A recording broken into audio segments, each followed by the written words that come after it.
Ladies and gentlemen, Reserve Bank of India has implemented several initiatives and policies to foster innovation in the financial sector under the leadership of Governor Mr. Shaktikanta Das. I now request Governor of Reserve Bank of India, Mr. Shaktikanta Das, to address the audience and share his thoughts on innovation and transformation.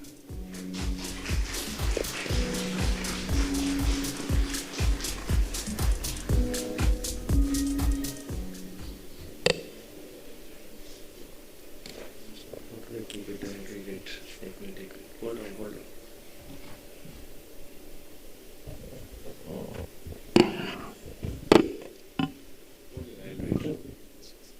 It's fine, no?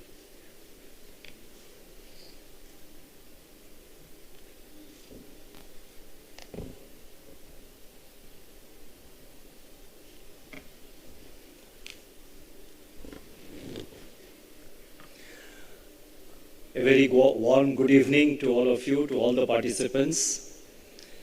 My colleague, Deputy Governor Ravi Shankar from the Reserve Bank of India, Ms. Cecilia Kingsley, Head of the BIS Innovation Hub, Chairman, Reserve Bank Innovation Hub, Sri Chris Gopal Krishnan, Chairman NCPI, Sri Mahapatra, Managing Directors and Chief Executive Officers of banks and financial institutions, esteemed judges and participants, distinguished delegates from various countries who are also joining online, my colleagues from the Reserve Bank, friends from the media, ladies and gentlemen. It gives me immense pleasure to be present here on this occasion of the G20 Tech Sprint of 2023 Grand Finale. An event that represents the spirit of innovation, collaboration, and transformation. Tech Sprint is yet another initiative which reinforces our commitment to harness technology and foster innovations that can transform the financial landscape of the entire world. As we gather here in the presence of remarkable minds and visionary leaders, we stand on the vortex of possibility and progress, where innovation is not just a concept, but a catalyst for change. Tech Sprint 2023 resonates profoundly with India's commitment to innovation. With its robust startup ecosystem, vibrant talent pool, and unwavering commitment to digital transformation, India is now focusing on the way technology can be harnessed to bridge gaps, empower individuals, and promote financial inclusion. The past few years have seen rapid expansion of digital technologies in India, having transformative impact on our financial system. Today, more and more people have access to financial services regardless of their location or social status, owing to the robust digital public infrastructure like Aadhaar, affordable internet, and mobile phone services. Innovations are powering the spread of mobile banking, digital payments, and other customized digital product offerings. A landmark example of our commitment to innovations is the UPI, which has been a game changer for India's digital payments ecosystem. It has helped to drive financial inclusion by bringing millions of unbanked individuals into the formal financial system. With over 10 billion transactions a month, and this is a new milestone which we crossed in August. Starting in 2016, it has grown over the years, and last month in August 2023, the total number of transactions on the UPI exceeded 10 billion, totally 10 billion transactions. So with over 10 billion transactions a month, the UPI has become the backbone of digital payments in India and has helped to catalyze a wave of innovations in the fintech sector. Today, there are more than 70 mobile apps and more than 50 million merchants who accept UPI payments across the country. From financial inclusion through digital payments to using artificial intelligence for credit assessments, India's journey exemplifies innovation with a human touch. At the Reserve Bank, we are committed to promoting responsible innovation. As part of this, we have taken few strategic steps in the recent past.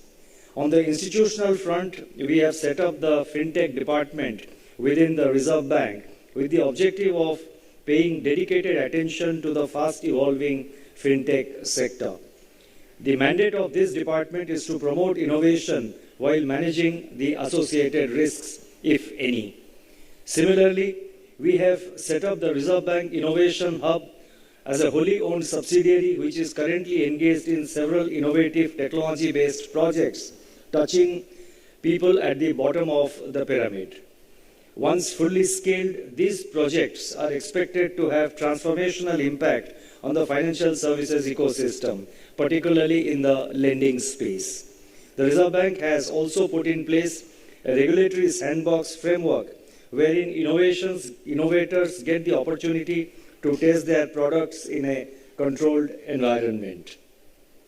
The experience from the 4 cohorts under the sandbox so far has been encouraging. In fact, some of the products that successfully exited the sandbox environment have seen actual deployment. Further, with a view to generate ideas for a specific problem, we have started conducting long-form hackathons known as Harbinger. After successful completion of the first Harbinger in 2021, the second hackathon is currently in progress. More recently, we have launched a pilot project on a public tech platform for frictionless credit. The platform was developed in association with the Reserve Bank Innovation Hub. And I would like to congratulate the Reserve Bank Innovation Hub for having taken this initiative and for having designed and developed this public tech platform. As you would be aware, the data required for credit appraisal are available with different entities and they are in separate systems. And these create frictions in timely delivery of loans to the needy. Through this public end-to-end digital platform, we are enabling lenders to use the information available in multiple places for credit assessment and offer various lending products in a frictionless and speedy manner. This platform would obviate the need for multiple bilateral integrations of lenders with information providers. This end-to-end digital platform is expected to bring in greater efficiency to the entire process of delivery of credit in terms of reduction of costs, improving turnaround time, greater scalability, and further expanding the reach of financial services.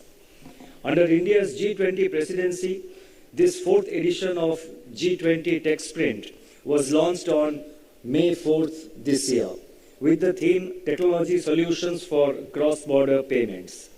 The issue of cross-border payments is a G20 priority area.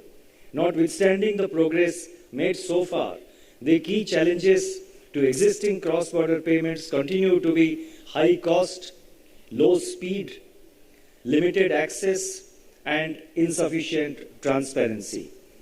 Faster, cheaper, and more transparent and more inclusive cross-border payment services would deliver widespread benefits to people and economies worldwide.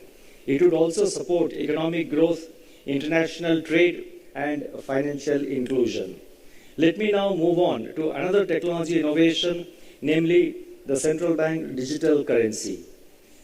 Several central banks across the world are considering the introduction of CBDCs and are taking steps in this direction.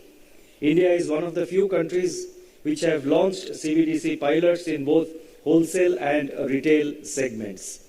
Slowly and steadily, we are expanding the pilot to more banks, more cities, more people, and more use cases.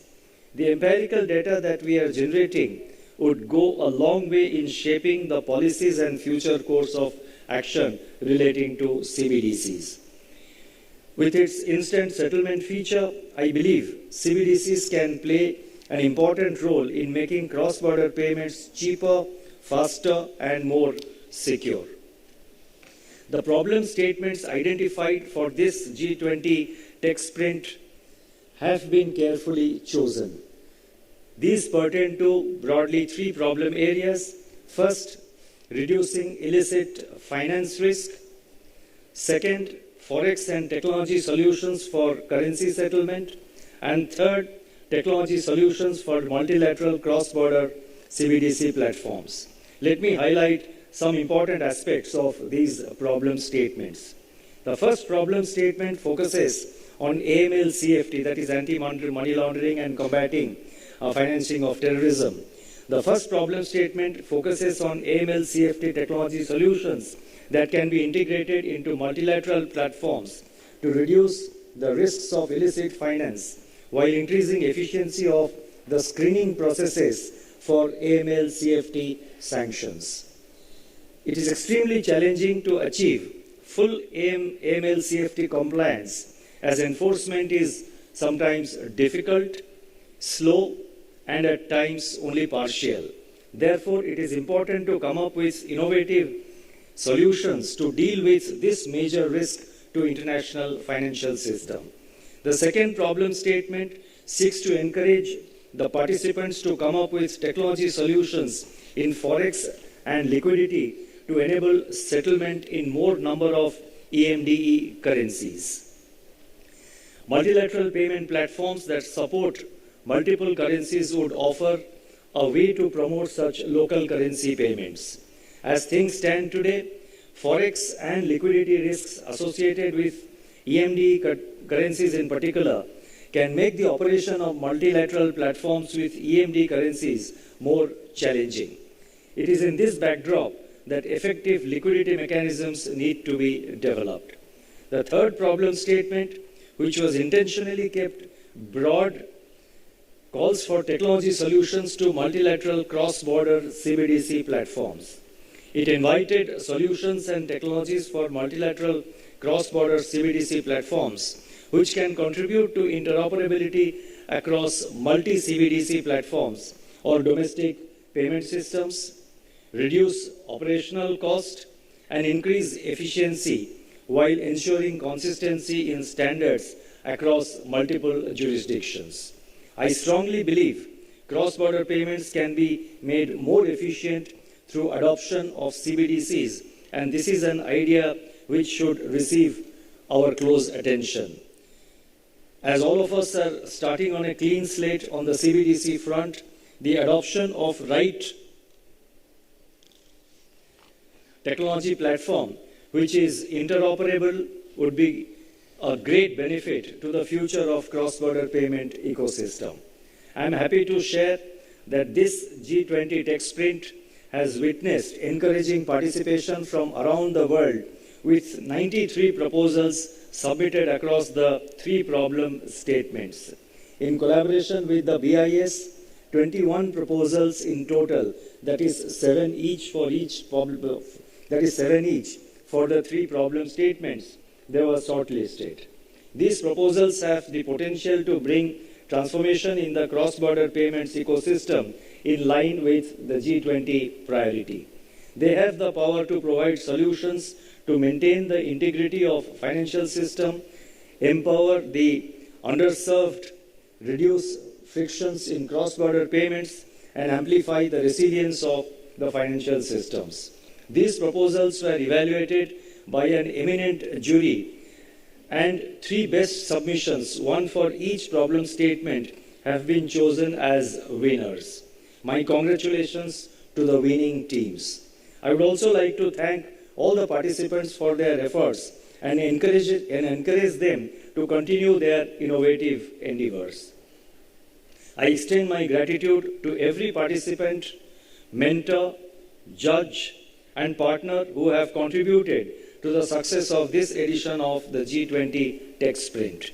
I also acknowledge the active contribution of the BIS Innovation Hub in this entire journey. Together, we have demonstrated the power of collaboration and the promise of innovation. Let me now conclude by stating that innovation is at the heart of progress. In an increasingly complex and interconnected world, our economies, markets, and regulatory frameworks must evolve in tandem. The grand finale of G20 Tech Sprint is not just a celebration of technological advancement, it's a testimony to our commitment to innovation as a driver of prosperity, resilience, and inclusion. In our pursuit of innovation, we must also recognize that technology is often accompanied by risks relating to market integrity, conduct, data privacy, security, and ethics. Innovation must therefore be accompanied by a commitment to responsible innovation, a pledge to balance progress with accountability, disruptions with safeguards, and growth with ethics. This tech sprint has showcased that innovation is not confined to the walls of laboratories or the realm of academia alone. It resides in the aspirations of the people and nations. As we get closer to the G20 summit on 9th and 10th September, let us renew our commitment to realize the G20 theme of One Future. We must embrace the spirit of global cooperation to make the benefits of technological advancements and innovations available to all. Thank you and wish everyone all the best. Thank you.